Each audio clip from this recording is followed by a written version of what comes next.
ठीक है। नमस्कार दोस्तों, आज मैं आपको बताने जा रहा हूँ पार्ट 2 में कुछ प्राकृतिक अम्ल पाए बता रहा हूँ, क्योंकि ये प्राकृतिक अम्ल पेपर में पूछता है। ठीक है, ये इसके डायरेक्ट क्वेश्चन आपसे पूछा जाता है। ठीक है, तो इसमें आपको क्या क्या पढ़ना है पहले बता दे रहा हूँ। आपको प्राकृतिक स्रोत या अम्ल आपको पूछेगा, प्राकृतिक स्रोत में या पूछेगा इसमें बताइए कौन सा अम्ल होता है। ठीक है, सबसे पहले लिखा है सिरका।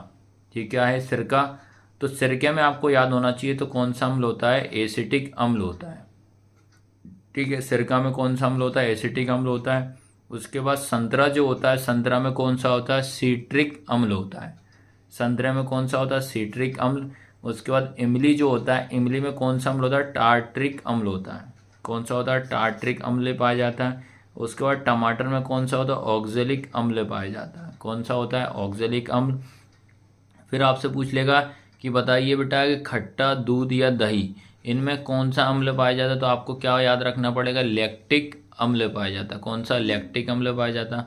उसका नींबू में कौन सा पाया जाता है? सिट्रिक अम्ल पाया जाता है।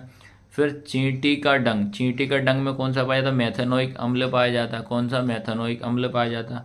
फिर नेटल का डंक, मेथेनोइक अम्ल पाया जाता है। अब जैसे एग्जाम में क्या होता है, आपसे इसमें बीच में से कोई सा भी पूछ सकता है, या पूछा इनने बीच में से बताइए कि चींटी का डंक जो होता है इसमें कौन सा अम्ल पाया जाता है? तो आपको क्या याद रखना पड़ेगा? मेथेनोइक अम्ल पाया जाता है।